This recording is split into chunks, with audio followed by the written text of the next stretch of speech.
안녕하세요. 네, 만나서 반갑습니다. 여러분들과 식품위생학을 같이 공부해 나갈 김지연입니다.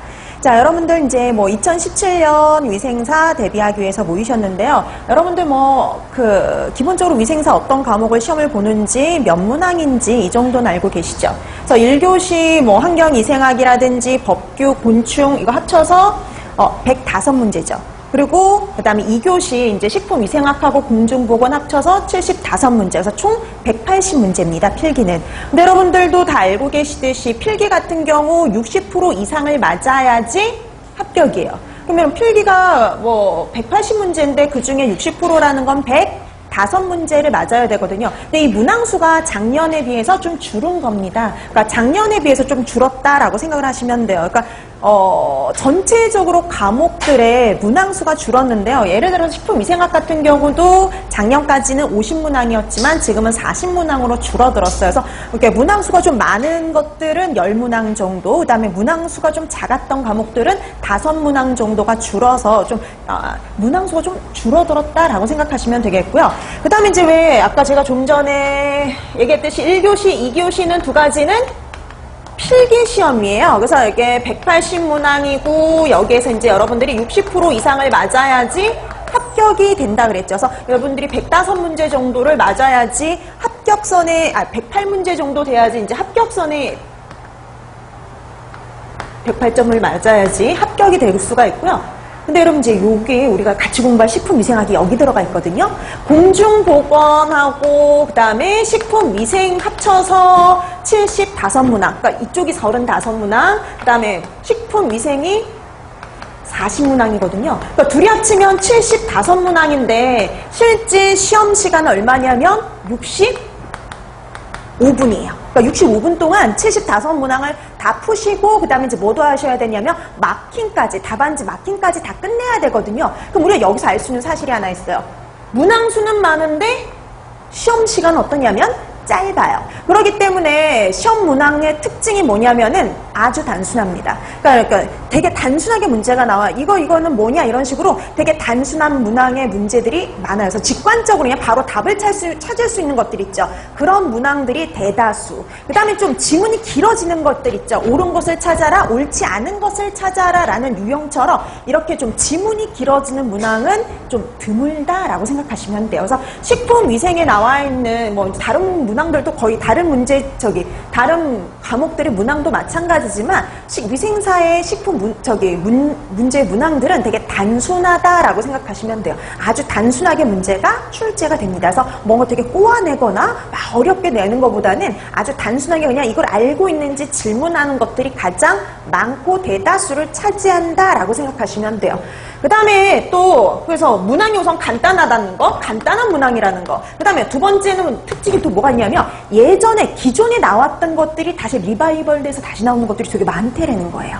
그래서 70~80% 정도는 예전에 나왔던 게요 그대로 또 나와요. 그러니까 예전에 나왔던 문항들을 다시 한번 보는 것도 되게 도움이 될 수가 있어요. 그래서 문제가 간단하고 70~80%는 예전에 나왔던 것이 다시 나온다라고 생각을 하시면 돼요.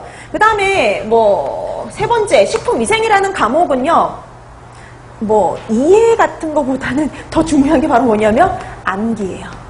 그러니까 누가 더 많이 아느냐에 따라서 시험 점수가 달라져요. 그래서 아주 이제 본인이 노력한 만큼 가져갈 수 있는 과목, 손쉽게 여러분들이 점수를 획득할 수 있는 과목 중에 하나다라고 생각을 하시면 됩니다. 그러니까 여러분들이 조금만 노력하시면은요 30점 이상 맞는 거 아주 손쉽게 이룰 수가 있는 과목이에요. 자, 그러면 근데 나는 되게 그냥 이게 뭐냐면 이제 40문항인데 전체적으로 합쳐서 총점이 108점 이상이 돼야 되는 거 그것도 하나 있어야 되지만 플러스 각 과목이요. 각 과목당 40%, 최소한 40% 이상은 맞아줘야 돼요. 그러면 식품위생은 40%면 몇 점이냐면 16문제밖에 안 되거든요. 여러분들 웬만해서는 식품위생이 16문제를 못 맞아서 떨어질 일은 거의 없어요. 그러니까 보통 이제 식품위생에서 많은 점수를 낼 수 있는 과목 중에 하나거든요. 손쉽기 때문에 되게 이해가 안 돼서 이 문제를 못 풀겠어 이런 과목은 이런 문제가 없어요. 식품위생에는. 그렇기 때문에 여러분들이 하신 만큼 손쉽게 쉽게 점수를 올릴 수 있는 과목이다라고 생각하시면 됩니다. 자, 그런데 암기 위주의 과목이긴 하지만 내용이 되게 많거든요. 그러니까 내용이 좀 더 많기 때문에 여러분들이 어떻게 하면 좀 더 쉽게, 그 다음에 또 어떤 것들을 위주로 해서 공부를 하시는 것이 좋은지를 방향을 제시한다라고 생각하시면 돼요. 그래서 수업 시간에는 여러분들이 어떻게 공부를 하셔야 될지, 그 다음에 어떤 것들을 봐야 될지, 그런 것들의 방향 제시, 공부할 것들을 제시하는 게 식품위생 수업의 목적이다라고 생각하시면 될 것 같아요. 자, 그러면 이제 식품위생 시간에 그런 이제 방향 같은 것들을 제시하면 이제 여러분들이 그 방향대로 공부를 실행하시면 되는 거죠. 자, 그러면 이제 여러분들이 얘 같은 경우에는 40점 만점에 16점, 최소한 16점, 그 이상을 맞으면 되는데, 여러분들 이거 같은 경우에는 그러면 내가 완벽하게 공부해서 식품위생 40점 다 맞겠다, 이런 생각이 없다라면은, 보통 그냥 예전에 많이 나왔던 것들 위주로만 공부해도 충분히 좋은 성적, 웬만한 성적, 기본 성적은 가져가실 수 있다라고 생각하시면 돼요. 근데 거기다 이제 플러스 알파를 하면 좀 더 고득점을 획득하실 수가 있겠죠. 자, 이렇게 해서 여러분들이 식품위생의 문제는 이런 식으로 진행이 된다라고 생각하시면 될 것 같아요. 근데 여러분 이제 필기를 합격하신 분은 3교시 뭐가 기다리고 있느냐? 실기가 기다리고 있어요. 근데 여러분 이게 필기 합격한 사람이 실기를 보는 게 아니라 이거는 하루에 다 진행이 되는 거고요. 그 다음에 나중에 이제 점수를 매겨서 1, 2의 그 필기 점수가 108점이 안 되는 사람은 아예 실기를 매기질 않습니다. 왜냐면 필기에서 떨어진 거니까. 근데 108점 이상인 사람은 실기 점수를 확인을 해서 합격 여부가 결정이 돼요. 그래서 여러분 실기는 작년까지만 해도 50문항이었거든요. 여기도 줄었어요. 40문항.